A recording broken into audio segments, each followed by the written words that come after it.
The conflict in Ukraine began in late 2013, when a series of demonstrations and civil unrest erupted in Kyiv, the capital city. The protests, known as Euromaidan, were triggered by the decision of President Viktor Yanukovych to reject a planned association agreement with the European Union and instead pursue closer ties with Russia. Yanukovych was widely seen as a pro-Russian leader who had come to power in 2010 with the backing of Moscow.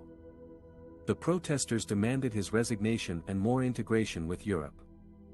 The situation escalated in February 2014, when violent clashes between the police and the protesters resulted in more than 100 deaths. On February 22, Yanukovych fled Kyiv and was later impeached by the parliament. A new interim government was formed, led by Prime Minister Arseniy Yatsenyuk and acting President Alexander Turchinov. They pledged to sign the association agreement with the EU and hold new presidential elections in May.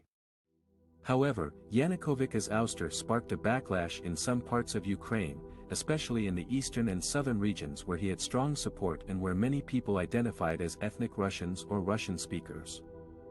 In Crimea, a peninsula on the Black Sea that had been part of Ukraine since 1954 but had a majority Russian population and a large Russian naval base, pro-Russian forces seized control of key buildings and infrastructure. They organized a referendum on March 16, which offered two options: join Russia or return to Crimea's 1992 constitution that granted it more autonomy. The referendum was widely denounced as illegal and illegitimate by Ukraine and most of the international community, but it was supported by Russia and resulted in an overwhelming vote for annexation.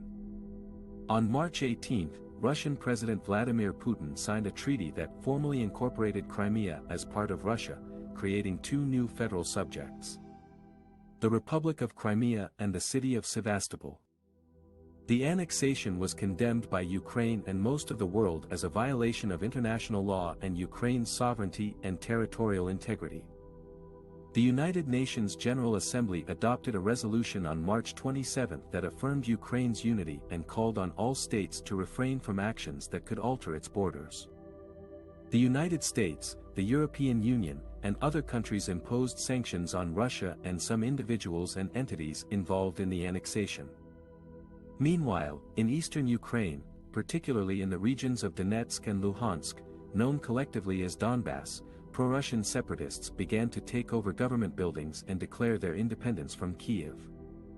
They formed two self-proclaimed republics: the Donetsk People's Republic, DPR, and the Luhansk People's Republic, LPR. They also held referendums on May 11, which claimed to show overwhelming support for sovereignty. Ukraine rejected these referendums as illegal and launched a military operation to restore its control over the region.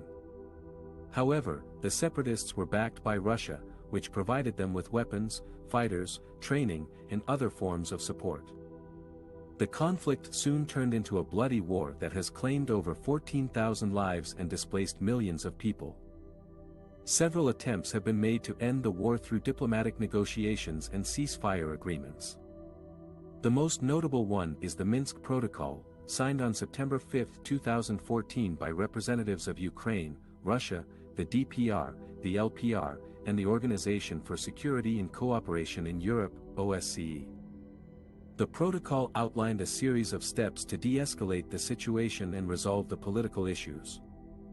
However, the protocol has been repeatedly violated by both sides and has failed to bring a lasting peace to the region. The conflict in Ukraine remains unresolved and poses a serious challenge to regional stability and security. It has also strained relations between Russia and the West to their lowest point since the Cold War.